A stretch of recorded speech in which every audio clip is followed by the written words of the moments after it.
அன்றாட ஆன்மீகம் நிகழ்ச்சியில் உங்களை சந்திப்பதில் மிக்க மகிழ்ச்சி. உங்கள் அனைவருக்கும் எனது கனிவான பணிவான வணக்கங்கள். இப்போ பாருங்கள், வாழ்க்கையில் முன்னேறம் என்பது எண்ணம் எல்லாருக்கும் உண்டு. அந்த வாழ்க்கையில் முன்னேறுகின்ற பொழுது நமக்கு உதவியாக இருப்பவர்கள், துணை செய்பவர்கள் என்று பலர் வருகின்றார்கள். பெரிய உதவியை எதிர்பார்த்துட்டு ஏமாந்து போகிறதும் உண்டு. நம்ம உதவியே எதிர்பார்க்க போது ஜஸ்ட் லைக் தட் ஹெல்ப் பண்ணுறவங்க நமக்கு பெருமையாக இருந்து வளர்கிறதுக்கு வழிவகுக்கிறார்கள். இது போன்ற பல நிகழ்ச்சிகள் நடக்கின்றன. இதை அனுசரித்து சென்று வாழ்க்கையிலே வெற்றி பெற வரும். அதை காமிச்சு கொடுக்கறது தான் இந்த ஆன்மீக வாழ்க்கை.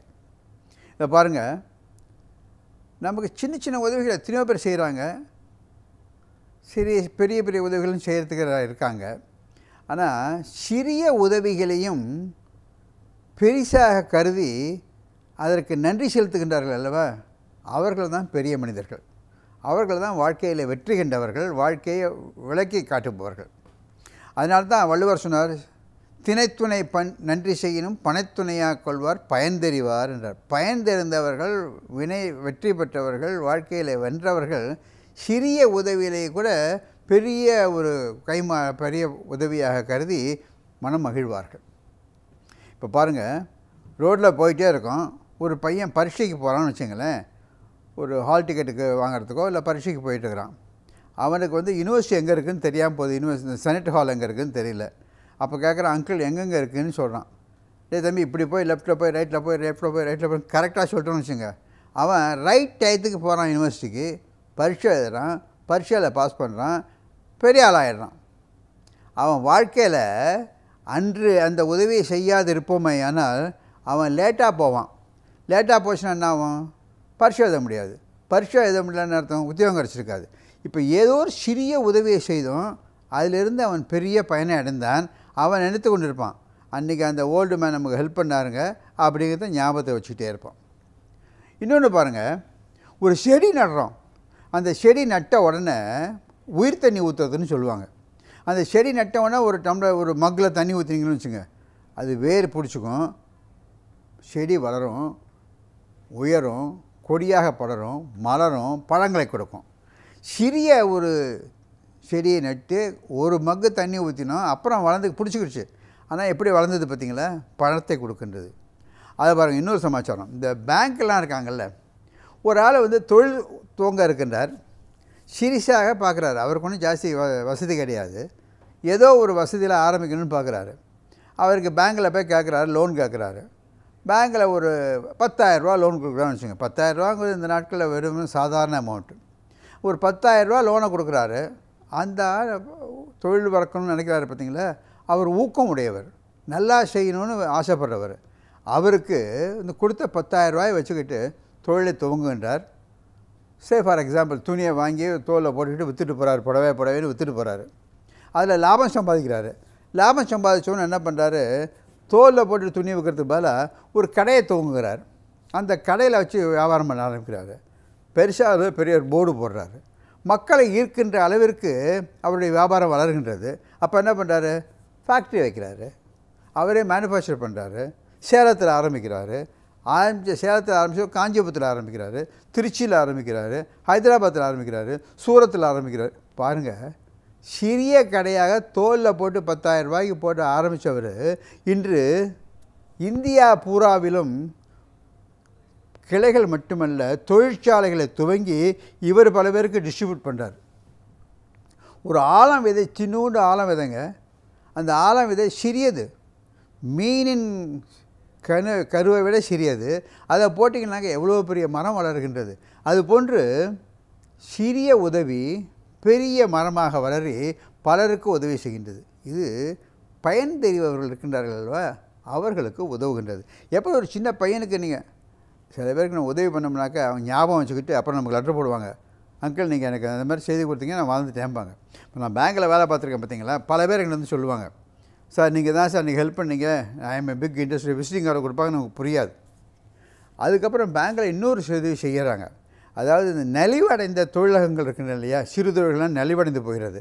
அவங்களுடைய தேவை என்னன்னு பார்த்து தெரிஞ்சு அப்போ உதவி செஞ்சாங்கன்னாக்க இந்த நலிவடைந்த கம்பெனிகள் பெருசாக வளர்ந்துடும். அதை விட்டுட்டு அவங்கள என்பின்னு சொல்லி அவங்க கழுத்து அறுத்தாங்கன்னா அவங்களால வளரவே முடியாது.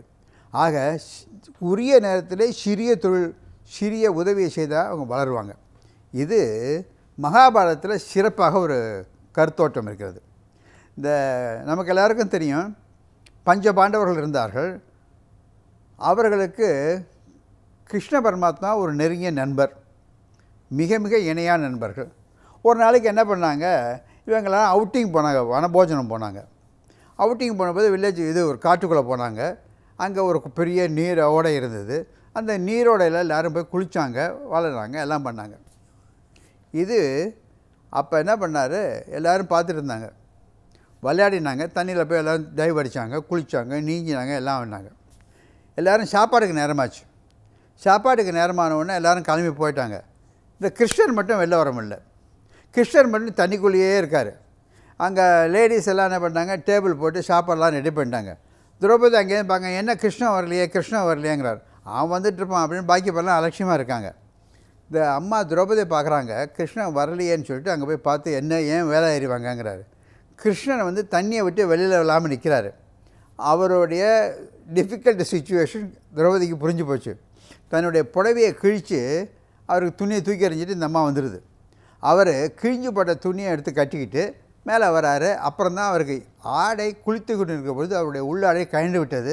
அதனால் கிருஷ்ணனால் வெளில வர முடியல. இப்போ வந்தவர் மேலே வராரு.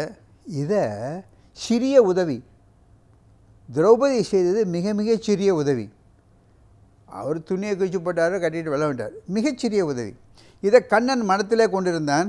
பிற்காலத்திலே துஷாதனன் துரியோதனனுடைய ஆணையின்படி திரௌபதியை துகிலுறுகின்றான்.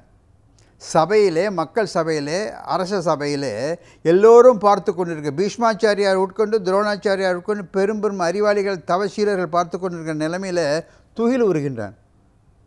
அப்போ யாரும் உதவிக்கு வர முடியல. வீராதி வீரர்கள், சூராதி சூரர்களான பஞ்சபாண்டவர்களால் ஒன்றும் பண்ணிக்க முடியல. எல்லாம் வாளாக இருக்கின்றனர். அப்போ திரௌபதி ஆற்றாமை மேலிட்டு அழுகின்றாள். அப்பொழுது உதவி செய்தது இந்த நன்றி மறவாத கிருஷ்ணன் இருக்கான் பார்த்தீங்களா. நன்றி மறவாத கிருஷ்ணன் எங்கிருந்தோ அந்த திரௌபதிக்கு புடவை மேலே க்ரோர்ஸ் அண்ட் க்ரோர்ஸ் ஆஃப் யார்ன் அனுப்பிச்சிட்டுருக்கிறான். அந்த புடவை வருகின்ற மானங்காக்கப்பட்டு திரௌபதி நிற்கின்றார். ஏன் இது? என்றைக்கோ எப்பொழுதோ வனபோஜனத்திற்கு சென்றிருந்த பொழுது குளத்தில் தனித்து நிற்கின்ற நேரத்திலே தன் துணியை இழந்த கிருஷ்ணனுக்கு சிறு துணியை கொடுத்தால் திரௌபதி. எப்பேற்பட்ட டைம்லி ஹெல்ப். ஆனால் சிறிய உதவியை மனத்திலே கொண்டு கண்ணபிரான் ஒரு மானபங்கம் நடக்கின்ற இடத்துல, மான நஷ்டம் ஏற்படுகிற இடத்துல அரசவையில் திரௌபதியின் மானத்தை காப்பாற்றினான். இதுதாங்க நம்ம தெரிஞ்சுக்கணும். ஸ்மால் ஹெல்ப் நமக்கு கிடச்சிதுனாக்க அதை மறக்காமல் அவங்களுக்கு நம்மளால் வளர்ந்த பிறகு நன்றிக்கடனாக செலுத்த வேண்டும். அப்படி செலுத்தினாக்க வி வின் லார்ஜ் ஹார்ட்ஸ். அப்படி வந்துச்சுனாக்கா எல்லோரும் சப்போர்ட்டு தான். பார்த்தீங்களா? மறுமுறை சந்திப்போமா?